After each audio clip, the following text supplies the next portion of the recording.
Welcome everybody to another episode of Mom Street USA. I am your host, Jackie. And on today's episode, we are talking about things outside of the Disney parks. Now, we're still talking about Disney, of course, but today we are going to focus on different activities and things that you can do outside of the Disney parks, but still on Disney property. So this is a topic that we covered on Mom Street a couple years back, but I wanted to revisit some of the information here to kind of jog your memory and mine and to kind of help anybody who might be in need of this coming up for summer trips, fall trips, holiday trips for this year. So that is the goal for today. So Walt Disney World has so much to do. So stuff inside of the parks is obviously the focus for most visitors that go to Disney World, but there is so much to do outside of the parks also. Today we are going to chat about some of the options for activities to do outside of the parks. Do keep in mind that some of these activities may change based on the time of year as far as availability goes. And Disney does tend to add, adjust, remove things that they offer as the crowd levels dictate. And we'll talk a little bit about that with some of the things later on. You'll see like the times that they offer may change, things like that. So always be sure to look this up for your time of year because it may be a little bit different than the information that I'm going to give you today. So we're going to start off with one of the activities outside of the parks that I think is, I would say it's most talked about or it's frequently talked about. And a lot of people do know about that. And that is the different types of golf that you can do down at Disney World. So 3 different things that we're going to talk about under this kind of golf category. The first being your traditional golf courses, right? So Disney has several PGA level golf courses on property. There are 3 18-hole courses and there is 1 9-hole course. So with all of these, the prices do vary based on the tee time and the time of year. So as you're looking things up, you're going to have to kind of do some searching around to see, generally speaking, what the prices look like for your time of year. But overall, the prices range anywhere from if you are going like last minute or you're filling in an extra space on a tee time, they can be as low as $25, or they can range all the way up to like $130. Now that's typically for the 130 end, right? It's typically for a tea time that is up to 4 people. But you will also find sometimes that like if you're a group of 2 and another group of 2 does the same tea time, you may end up together, kind of standard when it comes to that at golf courses. Discounts are given to annual pass holders, DVC members, military, and Florida residents. So that's a really nice perk of being able to go golfing on these really, really nice Disney courses. So the courses that are the 18-hole courses are the Palm, the Magnolia, and Lake Buena Vista. And then for the 9-hole course, it's a little bit different. The cost of these typically range anywhere from $28 to $45 for tee times, again, that are typically 1 to 4 people, depending on the time that you're reserving and who else has reserved maybe a similar time. The same discounts apply for this as well. So AP, DVC, military, and Florida residents. And the name of that course is Oak Trail. Both of these courses do also offer equipment rentals. So if you do not want to travel with your golf clubs, if you don't want to fly with them, or there's no room in the car, if you're driving down, you can do equipment rentals there as well. And they've got some really nice name brand options for you. Do note that the 9-hole course does not have golf carts that they allow, but they do have wheelie little carts for your bag.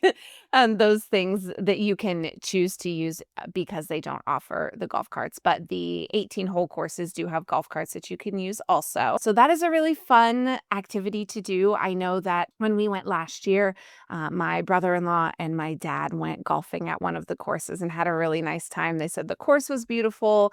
Occasionally you may see some Florida wildlife wandering around, which is a fun little aspect of being at Disney. And there are some little Disney touches. Some of the, sand traps are shaped like Mickey heads, and some of the little, like the hole markers and stuff have characters on them, those little Disney touches that you would expect from a Disney golf course. So super fun options if you are looking for true golf while you are down at Disney.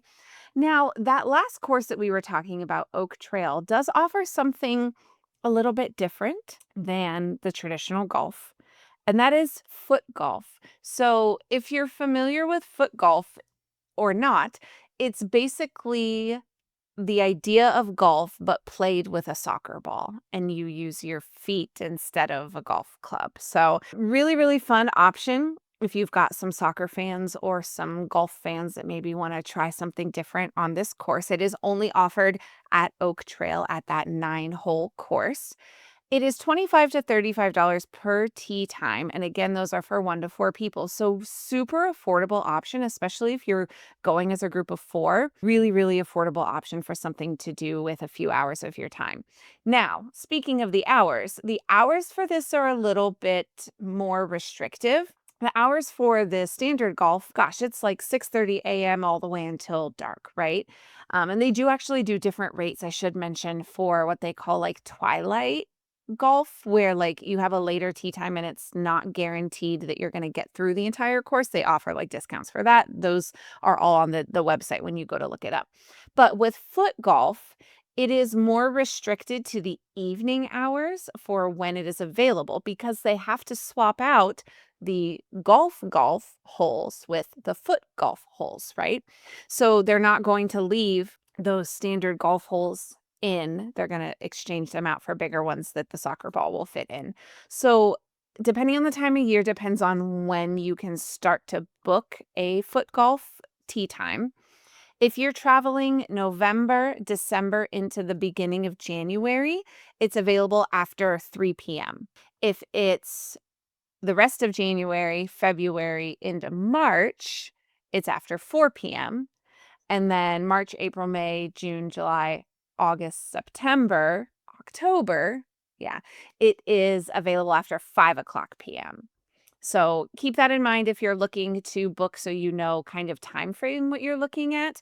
And then also, it is only available on Tuesdays, Wednesdays, Saturdays, and Sundays. So again, more restrictive as far as when you can go, but it makes sense because they do have to go through maintenance wise and switch out those holes to be the foot golf holes instead. Now, since this game is played on a golf course, do keep in mind also that the basic uniform, in air quotes here, of foot golf is similar to the traditional golf apparel. You want some sort of an indoor soccer shoe, running shoe, tennis shoe to be able to protect your feet from potential injury while you're out on the course. I love that they put on their website, because I got this right off their website and I had to copy and paste this word for word because it made me giggle. It does say, knee-length argyle socks are customary, but not necessary, as is the use of a flat cap. I just I I love that description as far as what they anticipate you wearing or suggest that you wear to go play foot golf, which is super fun. But they do mention also appropriate, non-offensive golf or athletic attire is also recommended. Jeans or jean shorts are not permitted. And do keep in mind also that soccer cleats or soccer boots, however you choose to refer to them as, are not permitted for play. So they don't want those thicker cleats on the bottom of your shoes on their golf course. So you've got to have flat bottom shoes if you are planning to play. So tennis shoes are a great option. Indoor soccer shoes, any of that you have are perfect for playing foot golf. Now, on to our third type of golf, something completely different, and that's miniature golf. This one I think a lot of people do know about that it is available on Disney property, but I also don't think enough people take advantage of this. If you book a package, oftentimes with your package, you get little vouchers that are included in that package for mini golf. Now, if you book a package and you don't get that, they usually will upload it directly to your account on your My Disney Experience app. So you can find that under where you would find like your tickets and passes. It is on there. So you can make sure that you see it there. If you don't see it there, go to the front desk of your resort if you booked a package and ask them about it, because sometimes they used to always send them out in, like, card stock, like, paper form, but they've really gotten away from that, so sometimes they don't always get added to your account, so be sure to, check into that if you don't see it on your My Disney Experience account. But there are 2 different miniature golf courses at Disney. The first we're gonna talk about is the Fantasia Gardens. This features 2 18-hole courses, and it is themed to Fantasia, so a ton of your favorite characters that you see in the movie, and the different shorts inside of Fantasia are featured throughout these different different holes. For cost wise, this is $19 for adults and $12 per child. And that is the same range 3 to 9 that Disney uses for all of their children rates for everything.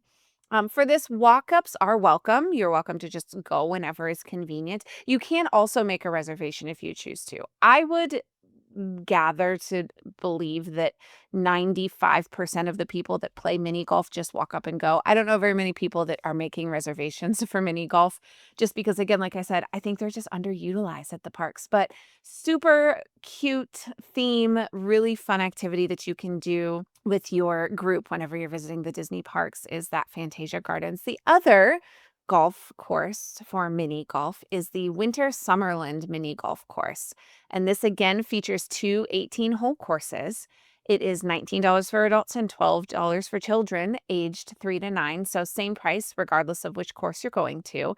And again, walk-ups are welcome. Reservations can be made also, like we talked about. And this one, the theme is kind of fun because it was designed, the lore goes, it was designed by Santa after he discovered snow in Florida. So he was running his routes and he discovered that there was snow in parts of Florida. So he built a vacation space for his off-duty elves to go and relax. And then the elves then decided when they got there, they were going to build two distinctly different 18-hole golf experiences.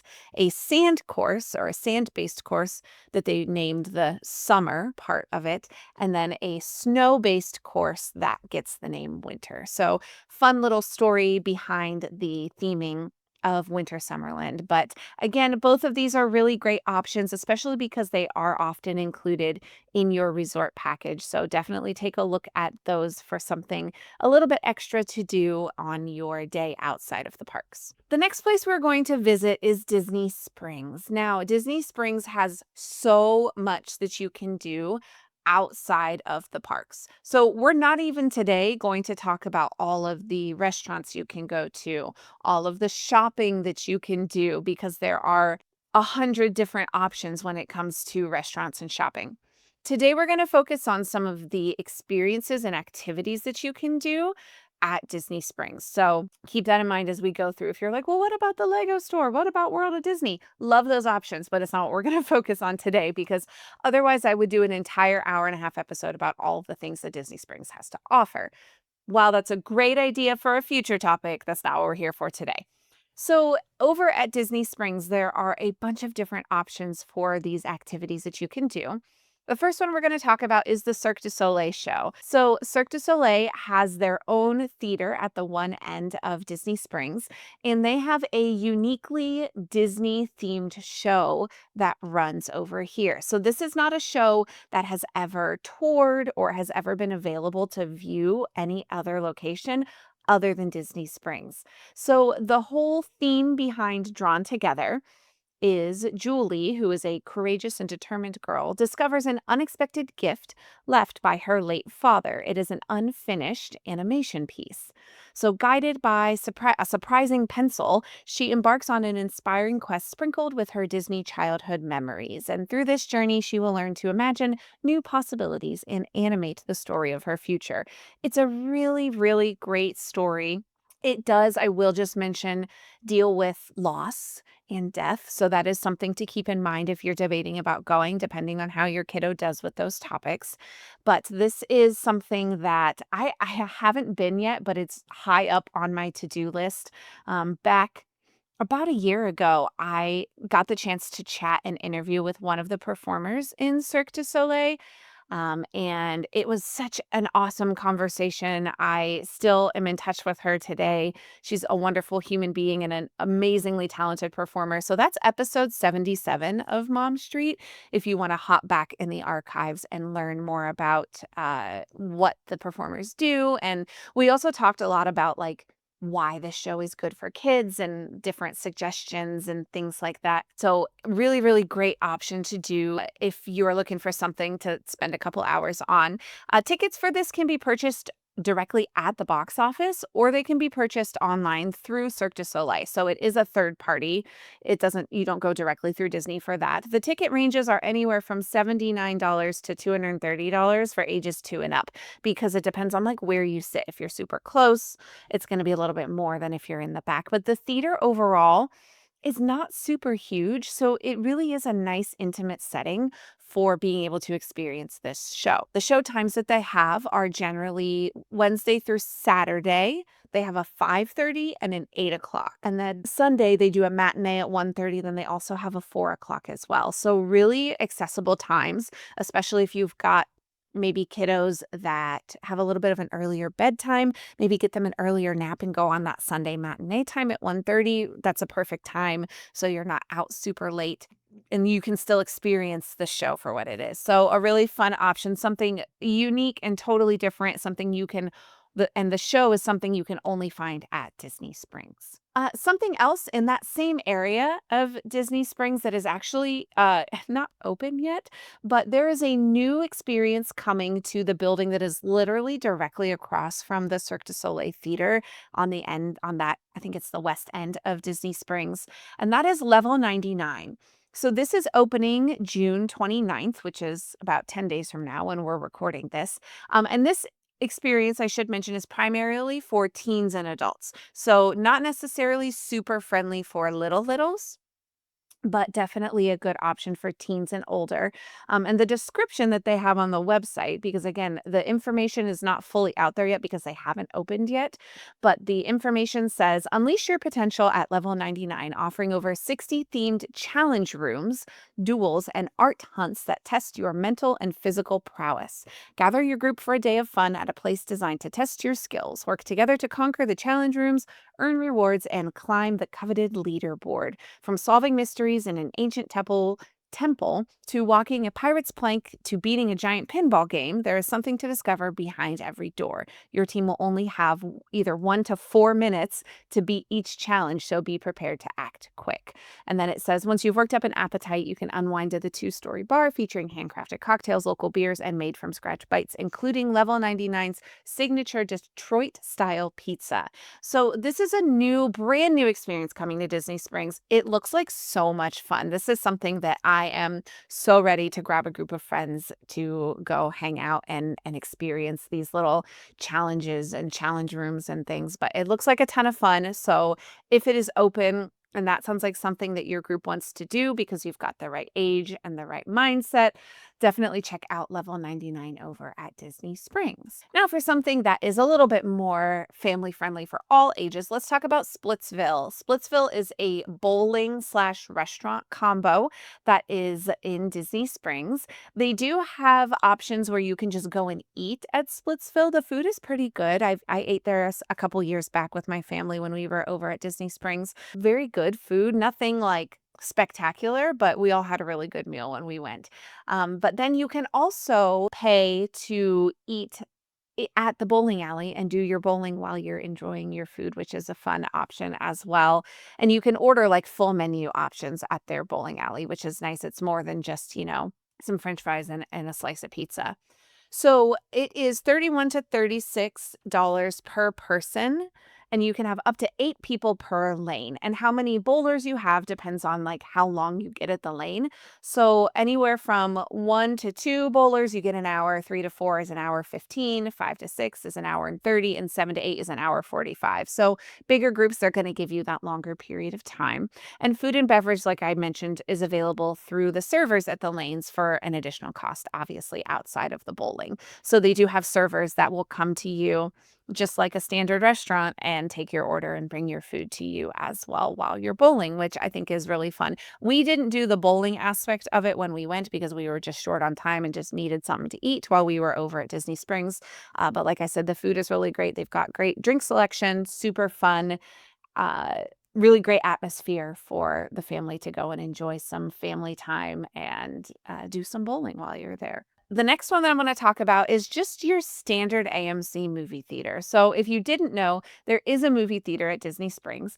That movie theater is just kind of a standard AMC as far as like what movies they get. So they're getting all of the new releases. They're getting all of the movies that you would find in your theater at home. However, they do have some elevated food here. So there are some more quote unquote gourmet meal options at the AMC at Disney Springs if that is something that is of interest to you. Overall, just your kind of your standard AMC option. I know I talked to several people that are down there in the coming weeks that are going to see Toy Story 5 since it just came out today as we're recording this.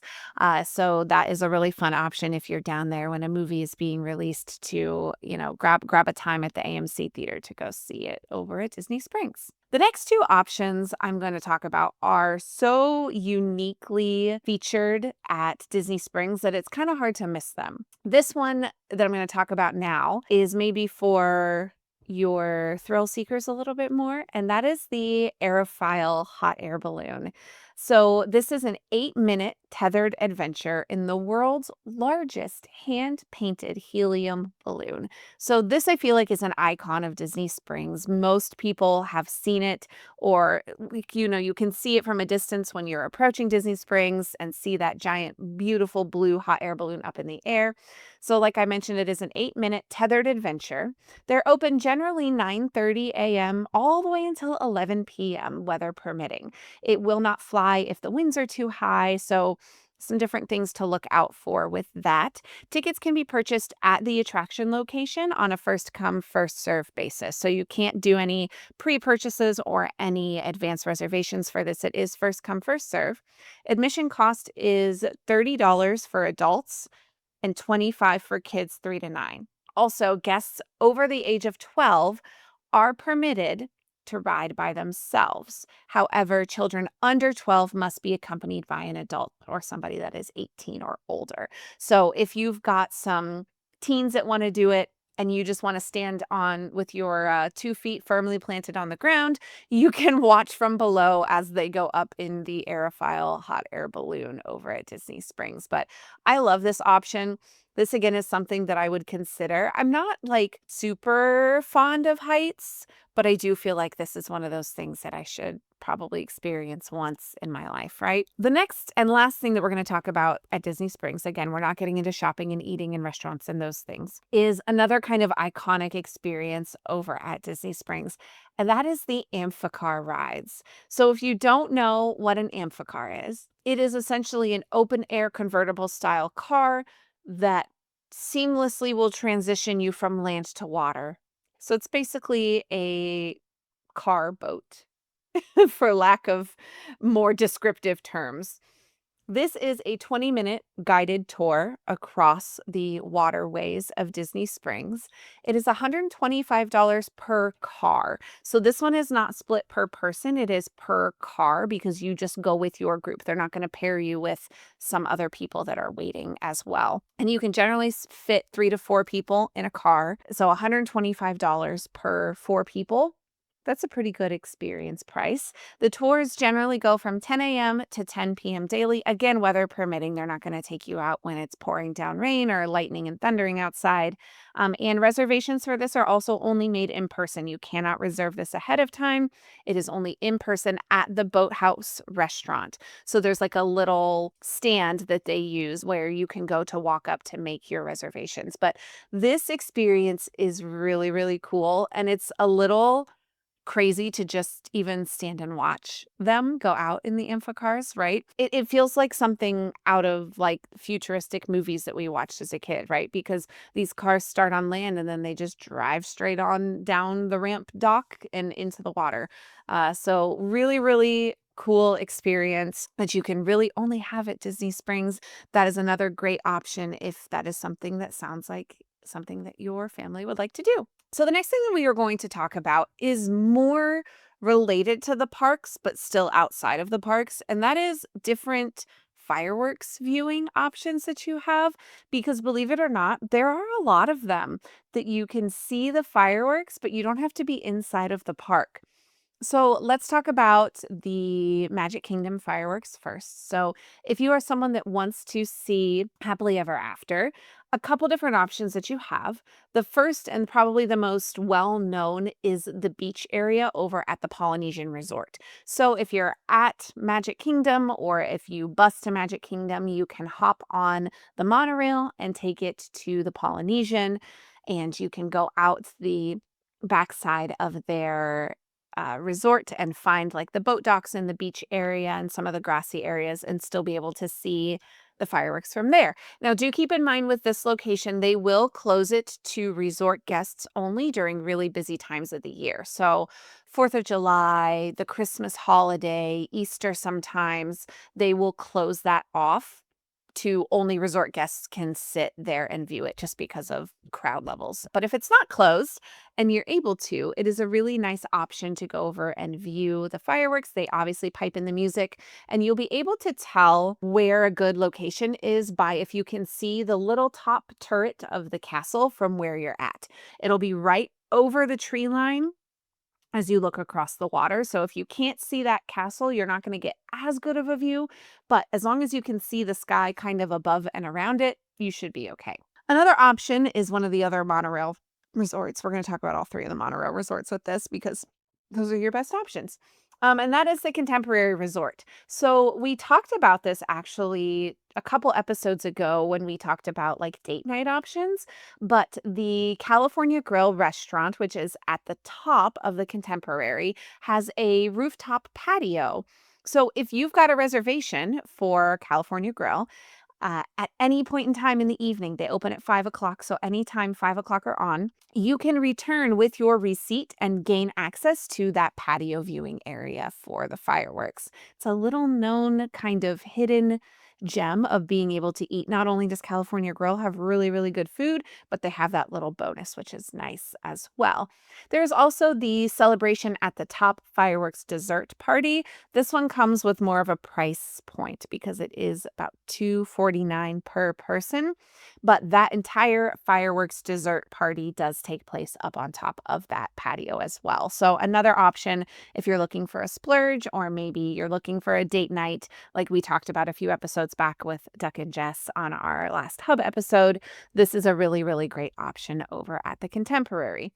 Now, the Contemporary also used to have a little patio that was on the third or fourth floor that had some seats where you could watch the fireworks as well, but they recently just closed it down to only resort guests. So if you're staying at the Contemporary and maybe your view is the other side of the building, you do have access to that patio seating area over at the Contemporary as well, which is another option if you are staying there. Now, over at the Grand Floridian, your best option to see the fireworks is the boat dock area or Narcoossee's restaurant if you can get a time and a window seat during Happily Ever After, which those fireworks go off anywhere between 8 o'clock and 10 o'clock, depending on the day. So check those times before you book your reservation. You can have a fireworks view over there at the Grand Floridian as well. There are some other places kind of around the grounds of the Grand Floridian where you'll be able to see the fireworks, but those are the best options over at that resort. Now, another kind of firework adjacent experience over at Magic Kingdom that you can have is the viewing of the electric water pageant. This is a super nostalgic nighttime show that features whimsical sea creatures across the Seven Seas Lagoon, and it's set to classic Disney tunes during this. They call it a floating nighttime parade. So these are on barges, and they're like these big, they've been upgraded now. I think they're more LED based screens that have different characters and different music. It's very reminiscent of the nighttime parade, the electrical parade that used to be in the Magic Kingdom at night. It's very much in the similar style with the music and the sights and all of that, but it has been around for over 50 years. It is an absolutely classic part of experiencing Disney around the Magic Kingdom resorts. And actually, if you want to catch it, My Disney Experience now has times for each stop that it makes. So you can actually check and see of the 5 stops that it makes, you can see what time it will be at each location, which is a really kind of fun thing to be able to experience. They didn't used to do that. I'm so glad that My Disney Experience added those times because it makes it so much easier to catch it. So as of right now, this is June 19th of 2026. These were the times that it gave me. Now, this will vary based on the time of year because they have to wait until it gets dark, right? So certain times of year, this may be earlier in the night, but currently it stops at the Grand Floridian at 8:45, the Polynesian at 9, Wilderness Lodge at 9:30, Fort Wilderness at 9:45, and then the Contemporary at 10:18. Very specific with that. So you can catch it any of those places. You can also catch it leaving the Contemporary and going back to dock if you're standing at the monorail or any of the boat docks the at Magic Kingdom as you're, like, exiting the park. So if you're there a little bit later, you can sometimes catch it as you are leaving the park for the night also, but it is such a fun little experience. I need to make it a point to watch this on my next trip because it's been a minute since I've seen the whole show. So definitely one to put on your list if you want an evening experience, but you don't necessarily need to do the fireworks. This is a really fun option. Or if you're already going to be at the Polynesian or the Contemporary or one of these other locations we talked about for HEA, then hopefully you can catch this as well and kind of get a 2-for-1 evening with that. I also will mention to use the map feature on my Disney experience to see where exactly it is that you should stand to find it. So let me show you what that looks like. Okay, so let's say you want to view it at the Polynesian. So you can see on my screen here that it says that it's at 9 o'clock. And then there's this little option right here that says find on map. You're going to click that, and then it's going to show you exactly where to go. And you can zoom out to kind of see.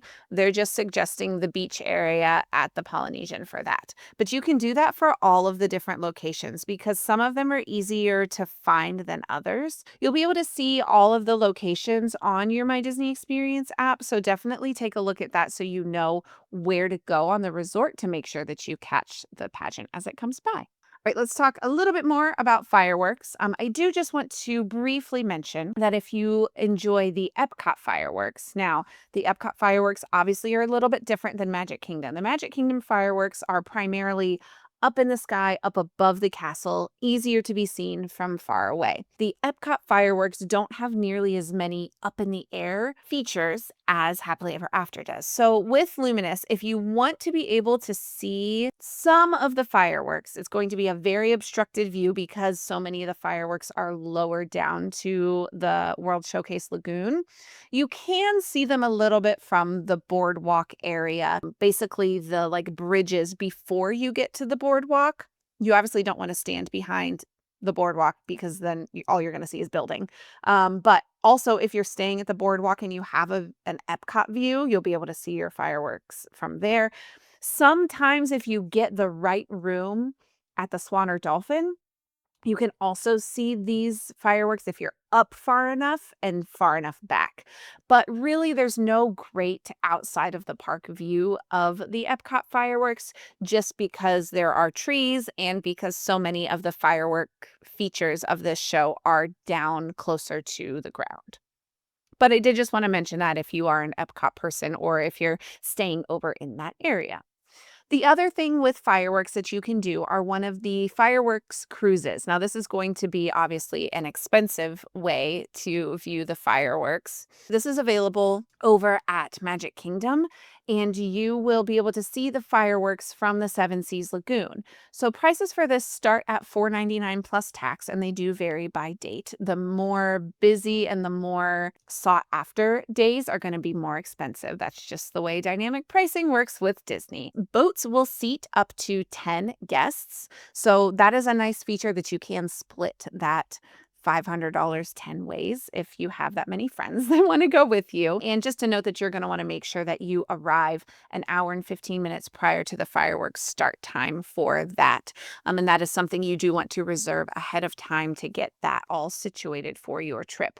Again, all the other ways that we talked about, those are all free ways that you can watch. This is obviously a very costly way that you can watch the fireworks, but a very unique experience to be able to view the fireworks from the water right outside of Magic Kingdom. So wanted to make sure that I mentioned that as well. All right. The next category that we're going to talk about is more resort related, and then we're going to jump into a ton of stuff at the resorts here to end our time. But this is transportation adventures is what I called this next category, and that is just using some of the different transportation options around the parks to kind of have like a resort day or see some different things while you're out running around. So, we're going to start with the Skyliner. I love the Skyliner. It is a super fun mode of transportation across the Disney parks. So, with this, you're going to start at either Hollywood Studios or Epcot. So, you're going to still need to get there, right? Whether you drive and park, whether you take a bus, you would start at either one of those parks. And then from there, you can jump on the Skyliner to access the Caribbean Beach Resort, the Riviera Resort, Pop Century, and Art of Animation. So, any of those four resorts that you want to go and explore, you can walk around, you can grab a bite to eat, and just kind of take in the sights and see what they have to offer. Maybe if you're considering staying there on your next trip, this is a really fun way to experience all of those. I love the Riviera a lot because it's got such a great vibe. It's got beautiful mosaic artwork outside. You can grab some gelato from the stand that's in their little back courtyard. Lots of fun things, and they've got great food over there as well. But lots of options for the Skyliner. Now, if you are a monorail person and you would like to kind of stay near Magic Kingdom and do some of the monorail stuff, you can start at Magic Kingdom. You can also start at the TTC if you're driving, or with the monorail, you could also start at Epcot if you wanted to take the extended monorail ride just for something fun to do. My kids love the monorail, so I would probably like bus to Epcot, jump on that monorail, take it to the TTC, and then jump on the resort monorail from there. Because remember, there are three different monorails. There's the Epcot to Magic Kingdom monorail. There's the resort monorail, which that's the one you're going to want to do to stop at the resorts. And then the express monorail only runs between the TTC and Magic Kingdom. That one won't do you as much good for this particular instance. So the resort monorail is the one that you want to do, and that will take you obviously to the Contemporary, the Grand Floridian, and the Polynesian. You can go there, you can experience all the things they have to experience. They've all got different food options. They've all got different views of Magic Kingdom that you can enjoy. Lots of different things going on at these resorts. Again, food is going to be your primary one, but you can hop over to the Polynesian to grab a Dole Whip. You can hop over to the Grand Floridian to check out the piano player in the lobby. Lots of options at any of those monorail resorts. And again, you can hop between Magic Kingdom and Epcot using the monorail as well. The last mode of transportation that I'm going to talk about is the boat routes. There are tons of water transportation and water taxis and boat routes across property. Some of the main ones I'm going to talk about now. The first one is the friendship boats. So this option runs between the International Gateway of Epcot and the front entrance to Hollywood Studios. On the way, you also stop at the boardwalk, you stop at Yacht and Beach, and you stop at the Swan and Dolphin. So again, different options that you have for exploring these different resorts to see what they have to offer.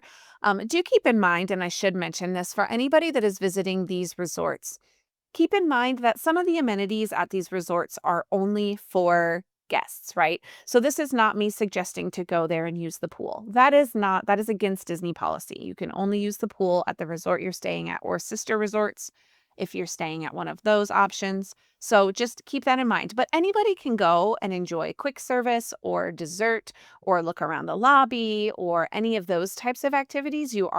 Anybody is welcome to go and do that. But just keep that in mind as we're talking through these. So yes, that friendship boat between Epcot and Studios will take you by the boardwalk, the Yacht and the Beach Club, and the Swan and the Dolphin. Now, if you are in the Magic Kingdom area and you want to hop on a boat, you have several options. You can take a boat from the Magic Kingdom that will take you to Fort Wilderness, Wilderness Lodge, Grand Floridian, and the Polynesian. So those are all some options that you can do. And those boat launches are between the monorail and the ferry boat as you are exiting Magic Kingdom. They are like straight dead ahead, whereas like the ferry boat will be off to the left and the monorail will be off to the right. So just take a look at the signs to see which one you would like to go to. So you're going to start at Magic Kingdom. So however you need to get to Magic Kingdom to be able to take those boats there. You have another boat route that will also take you between the contemporary Fort Wilderness and Wilderness Lodge. So take a look at, they often distinguish these boats with flag colors on the boats that will tell you which route it is that they're running to those docks. So hop on a boat, have an adventure that way. I like the boat that goes over to the Grand Floridian. I like that ride. I think it's a fun, very scenic route kind of going that direction across the lake. But you've got tons of really nice views. You get really beautiful, picturesque views of like the train station and the entrance to Magic Kingdom. You get beautiful picturesque views of the resorts as you're approaching them. Really, really nice. I like to do it kind of during golden hour too, because then you get some of the sunlight reflecting off the water. Really, really beautiful options there for Magic Kingdom boat routes. The last boat route that I'm going to talk about is the Disney Springs boat route. So there are a couple different resorts that you can take a boat to get to Disney Springs. Now, this has been in the news recently as we are recording this because Disney is changing their policy for what guests are able to utilize transportation from resorts to and from Disney Springs. So keep in mind that for the boats that go to Old Key West and Saratoga from Disney Springs and the ones that go to Port Orleans French Quarter and Port Orleans Riverside, you have to be a resort guest of one of those, or you have to have like an activity reservation to be able to board the boats or the buses at Disney Springs. So that is a change that is coming up.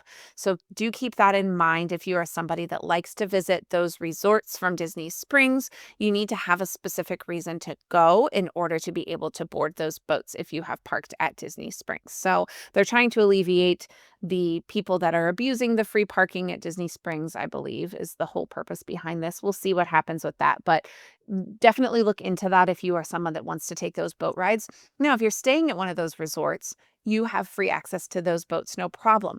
I love the boat ride from Port Orleans French Quarter to Disney Springs. We did that when we stayed there a few years back. It is a super fun boat ride. It's a little bit lengthy. It's like a 25-minute boat ride, but it's beautiful. There's lots of sights all around. I enjoyed it. My kids really liked it when we stayed there. So if you're staying at one of those, definitely consider taking the boats to Disney Springs for something kind of fun to do. And then when you get to Disney Springs, you have that whole list of things that I explained to you earlier in our episode of different things you can do at Disney Springs. So hop on the boat, take the boat over there, and enjoy some time over at Disney Springs. So those are your kind of transportation adventures that you can take. And again, a lot of those were resort based. So let's talk more about the resorts. This is a big list. I'm going to kind of fly through this information and give you like an overview the best that I can. And then it'll be your job to look into the ones that sound most interesting to you. So let's talk about all of the different resort activities that you can do without even needing to go into a park. Obviously, the first thing that I'm going to tell you to do is to check with your resort at check-in for their list of events for the week. Sometimes they have little like posters that are inside of cases by the front desk. Sometimes they have different signage that are out by the pools, but definitely check in to see. These events typically include things like games, crafts, movies, and more. Holiday times, they even have special events also. Like I know we were there near Christmas time and my kids got to make some little ornaments. You know, they have lots of different themed activities for any of the holidays, not even just like Christmas time. They'll have different things that are themed for Easter and all of the holidays in between. But the main resort activities that you're going to find, basically every resort are an arcade. They almost always have a movie under the stars option where they will have different movies throughout the week, usually right around the sunset time, usually about 8 p.m., 8:30 p.m., depending on the time of year. And then a lot of the resorts also have like campfires or s'mores building or s'mores making or like toasting marshmallows also. So all of those options are kind of a general blanket statement of most resorts have those options. But some of the more specific options, let's talk about those now. The first thing that I want to talk about are some of the art options and art class options over at Coronado Springs. So, Coronado Springs is mainly known for being a conference resort. So, you get a lot of conventions and things over there, but they also have some really great art classes. So, the first is the mosaic art option, and that is for ages 12 and up. It is $30, and the description of the class is to create a Disney themed artwork inspired by the vibrant mosaics of Barcelona, Spain. Let your creative spirit run free as you design a mosaic that blends seasonal elements with beloved Disney characters and stories. So they have different options seasonally depending on when you go, but they almost always have the Mickey head shaped mosaic option there. This is a 2-hour experience. And at the end, you will have a colorful keepsake, and you will receive a travel container to help you carry it home. The finished artwork may vary in size, but will be no larger than 12 inches by 12 inches. So, thinking about transporting that home, that is the shape and the size that you're looking at. And this takes place in the Dahlia Lounge at Coronado Springs on Mondays, Wednesdays, and Saturdays from 1 p.m. to 3 p.m. So it's Mondays, Wednesdays, and Saturdays at 1 p.m., lasting until 3. You do want to make your reservation for that ahead of time on the Disney website. The other option that they have is the Colors of Coronado painting experience. This one's a little bit more involved, but it is still for ages 12 and up. It is $45 per person.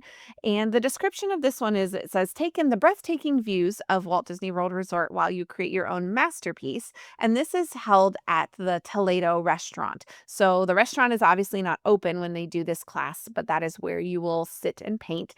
And you will have a 2-hour class facilitated by local artists. You'll pick up a brush and follow along as you color a canvas with themed designs based on the latest and greatest Disney has to offer.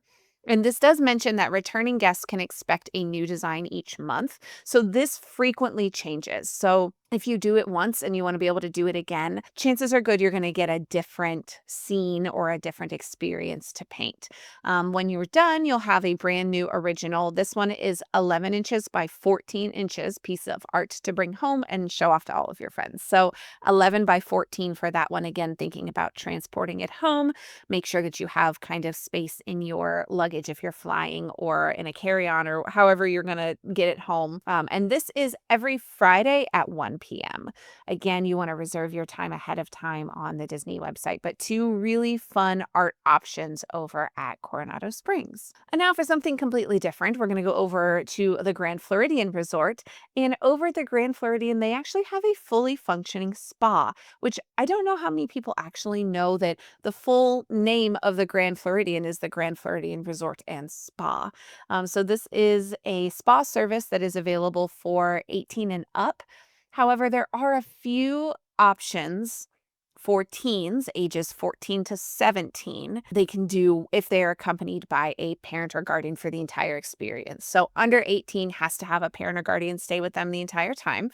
And then they do also note that select salon and nail services are available for children 5 and up when accompanied by a parent or guardian for the entire experience. So it's kind of a tiered option. You have to look at the different things that they have to offer, because they don't offer every service for every age.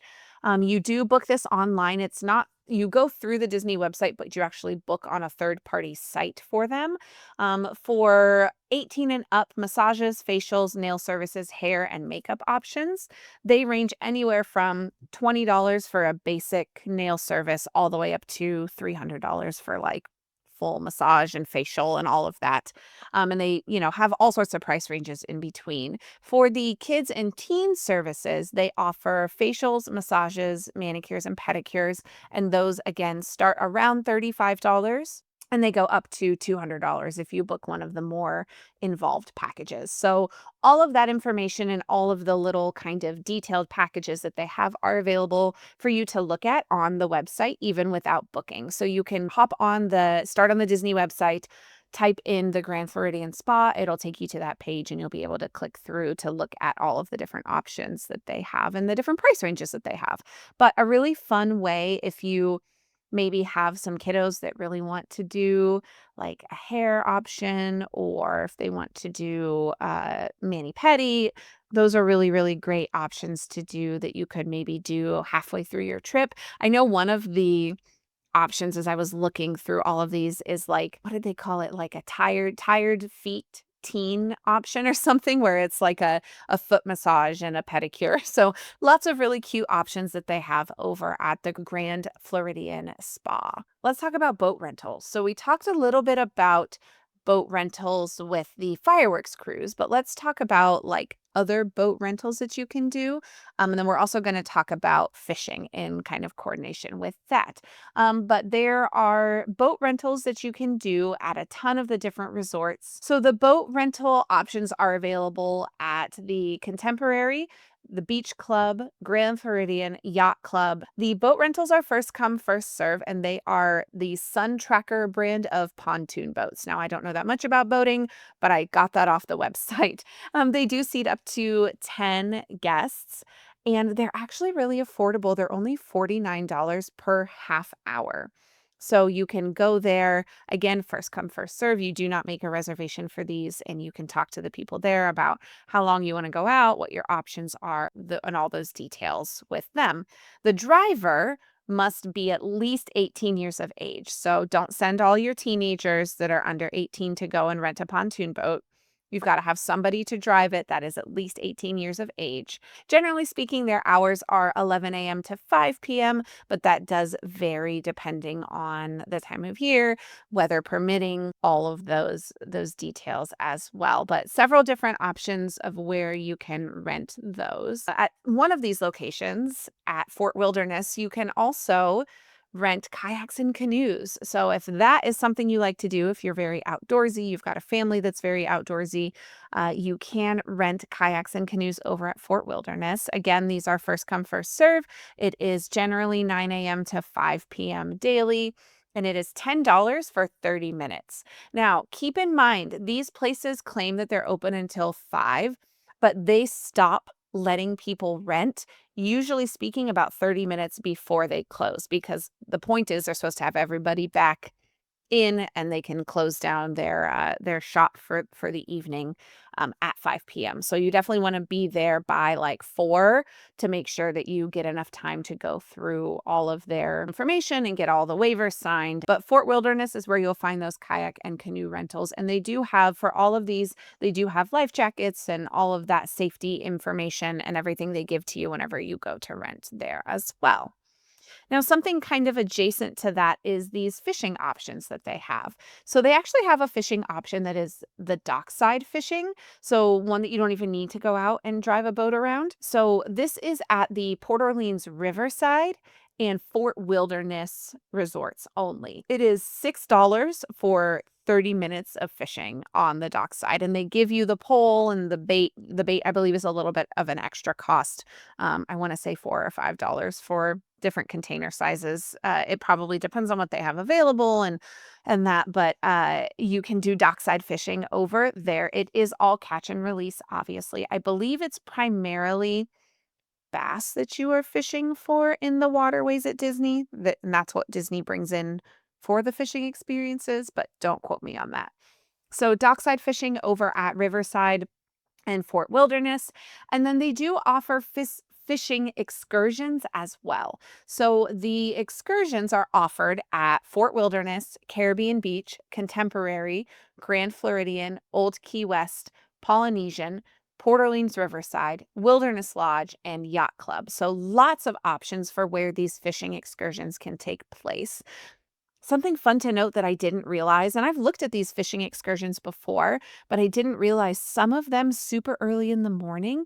You can actually take a fishing excursion into the World Showcase lake, like into the lagoon, like that World Showcase is situated around. So, like, if you're somebody that is jumping on over at like the yacht club, you can go into Epcot on your boat, right? You're not going to be obviously walking around in the parks before it's open, but like they have like 7 a.m. times, which is before the park opens, but you can go into the World Showcase Lagoon and fish in there, which I thought was super Cool. I didn't even know that you could do that.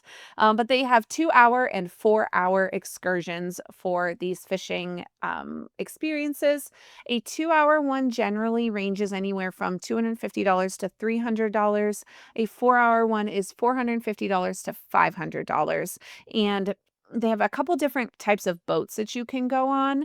I should also mention that DVC and annual pass holders get 15% off of those prices, but you can choose from a guided bass fishing excursion, which includes a sun tracker fishing barge pontoon boat, which will accommodate up to 5 guests, or a tournament style nitro bass fishing boat, which will accommodate up to 3 guests. So those price ranges, like the 250 for 2 hours is going to be your smaller boat, and then the 300 is going to be your bigger boat. But either way, if you're going with friends or different family members, you can split that cost between all of you, which I think is really nice. And again, DVC and APs get 15% off of those options. But yeah, a lot of the options also happen at the Seven Seas Lagoon. So, like if you're Fort Wilderness, if you are Contemporary, Grand Floridian, that's where you're going to find those. I don't know for sure where the Caribbean Beach one goes. I would guess it probably goes to Epcot as well, but don't quote me on that. I don't know for sure. If you've been on one of these and you know, leave us a comment because I'd love to know like if this is all like location specific, right? Because then I also don't know like Old Key West and Port Orleans Riverside, did they go to Disney Springs? Just thinking about bigger areas that they could do it at that's not like a riverway. I would guess that would make sense to me. So those are probably your 3 options as far as location that you go to, but either way, a really fun option if you've got fishermen, fisherwomen in your travel group. That's a really fun option to do at one of the resorts. Okay, I think that's all of our boat related things. Let's talk about bicycle rentals because this is another option that you have over at some of the resorts. So, some of these resorts are so scenic that they give you the ability to rent a bicycle because they've got bike paths and walking paths and things that you can take these on.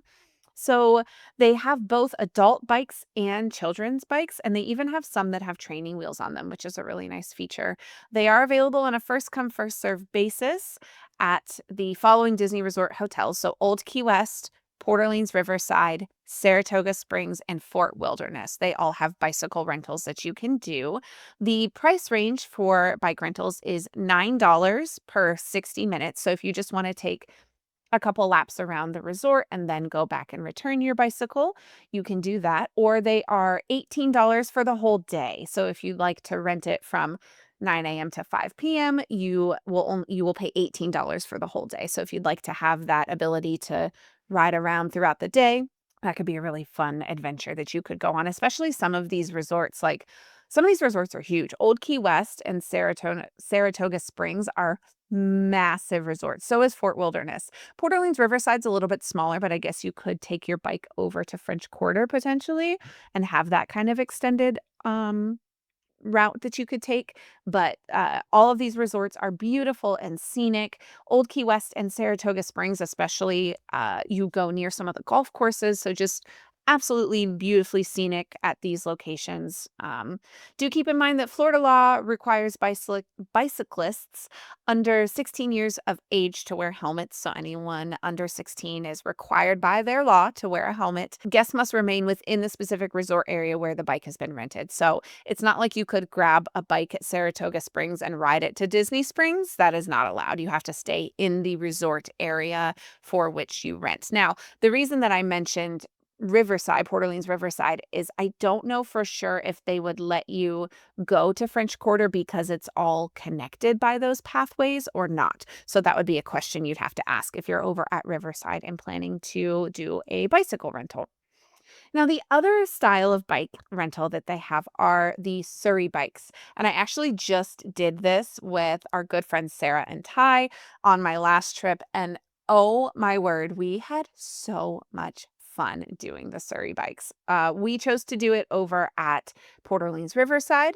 They also have them at Boardwalk Inn, Old Key West, and Saratoga Springs. So again, these options are some of the bigger resorts that have these walking pathways already kind of built into their infrastructure.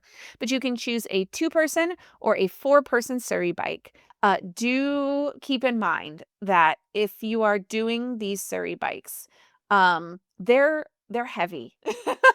So there were three of us doing the Surrey bike over the four-person Surrey bike over at Riverside, and some of the little hills we had to go up, we had to work real hard to get up there. So they are heavy bikes. It is a bit of a workout, so keep that in mind. You definitely want to have enough leg power to get you through. Now, these locations also have, or these bikes also have like middle seats that have options where like little kiddos can sit with like a little seat belt, which is kind of fun. So definitely take a look at that. But the price range for these is for a two-seater, it is $25 for 30 minutes. And then for a four-seater, it is $28 for 30 minutes. So a really affordable option. We had so much fun. We made it 2 laps around Riverside in our 30 minutes that we had. And they have a little map on that's like connected to the Surrey bike so you know where to go. And like the woman that was working was an angel, because we got there, like, right as she was trying to shut down. We were, like, right at 4:30, and we kind of begged and pleaded, and she was so nice and let us, still go ahead and rent one, and we promised her we would be back before 5 o'clock so that way she could be done with her work for the day. But so much fun. It is a bit of a workout, but definitely worth it if that's something that you wanted to do. It's something I had always wanted to do, and we had a blast doing it. If you wanna see our adventures, I did post a video on my personal TikTok account, my Wishes Mama account. We had a blast doing that. So the Surrey bikes are definitely a really fun option for something completely different. I will mention I don't know about the routes at Old Key West or Saratoga. Riverside had just a few small hills. Boardwalk has some more hills. So unless you've got four really strong-legged people pedaling that bike, I don't know that I would suggest the Boardwalk because it's got a lot bigger hills, and it would be a lot harder to make it up those hills. That's what I would say about that. But the boardwalk would be a very nice scenic one to do if you know you've got the manpower and can get the momentum to make it up some of those hills. So the last specific section in resorts that I have to talk about, before we get to just some general resort ambiance, which I'll talk about as our last section to close, is over at Fort Wilderness. We've talked about Fort Wilderness, a couple different things. They definitely have some good options over there, but this is the different horse options that you have. So over at Fort Wilderness, they have the Tri-Circle D Ranch, which is where they keep all of the horses that you see across property. So little ponies that pull Cinderella's carriage for the different like wedding events and special events, the horses that pull the trolley cars over at Magic Kingdom that like the Dapper Dans are on sometimes, the horse that is featured in the Mickey's Not So Scary Halloween Party Boo to You parade. All of these horses have to live somewhere. Well, they live over at Fort Wilderness over at Tri-Circle D Ranch. So they have two different options for horse experiences over here. The first that they have is the pony rides. So for the pony rides, the riders must be at least 3 years of age, under 80 pounds, and no taller than 48 inches. So this is truly little kiddo friendly. I really wanted to take my daughter on this, one of our last trips, but unfortunately, the trip that we wanted to go on, both my kiddos got sick, and so we just ran out of time, and now she's too tall. So I can't take her on the pony rides, but I do want to take her horseback riding when she's a little bit bigger, which we'll talk about those details in a moment. But for the pony rides, again, they must be at least 3, under 80 pounds, and no taller than 48 inches. It is only $10 per child, which is a fabulous price for a fun experience to have over at the resorts. It is walk-in only, so you want to make sure that you get there early so that way you're not waiting in a super, super crazy long line. Their hours are generally 10 a.m. to 5 p.m. but they are subject to change and they don't really post them. Before the trip that we were going to go on, a few days before, I actually found a number online, and called Tricircle D Ranch and said, "Hey, can you tell me what your hours are going to be next week?" And they were like, "Oh, yeah, no problem. We're 10 to 5 or 9 to 5 or whatever it is." So that was really helpful because they don't really publish the hours ahead of time unless you're, like, at the resort. So, like, you'd have to make a second trip. That would be a whole production. So I actually called and they were able to tell me, but it is walk-ins only, again, generally speaking, 10 to 5 for those pony rides. Really, really great option for your littles, especially if they are animal lovers. And it's a really great option if you've also got people that want to do the horseback riding, which is the other horse experience you can have over at Fort Wilderness. Guests must be 9 years of age or older and at least 48 inches and under 250 pounds. So they do have pretty strict size guides for that, just for the well-being of the animals. It is $65 per person, and you can book it 60 days prior to your visit. And I believe it's about an hour-long experience. So that is one of those magical extras you can book 60 days prior to. And they have a couple times throughout the day that you can book. They have an 8 a.m., a 9:30 a.m., 11 a.m., 12:30 p.m., and 2 p.m. So those 5 times are what they have available throughout the day. I don't know for sure how quickly this experience books up. If you've got a larger party that wants to go, I would definitely suggest booking it as soon as possible. But if you're just one person, chances are good you can probably find something a little bit closer to the day that you want to go. But this is one that I really want to do. I love horseback riding. I haven't been in so long, but I would love to go horseback riding over at Fort Wilderness. So both of those options are really great. Especially if, let's say, you're doing the like 11 a.m. horseback riding and the pony rides open at 10. Get there a little bit early and you can do a little bit of experiencing both while you're over at Fort Wilderness. You can also walk in through the stables and, like, see all of the horses that are housed over there as well. Just again, be respectful of the animals over there. That is their home and that is their space where they're away from the hustle and bustle of the parks, just like you're there to get away from the hustle and bustle of the parks. So just be respectful if you do visit the stables over there at Fort Wilderness. So the last thing that I want to talk about in our resort section here is just some resort ambiance that you may want to go and visit. And I talked a little bit about some of these already, but I've got just like a short list of ones that I thought of off the top of my head. This is by no means a full, complete list of all of the offerings that these resorts have to offer.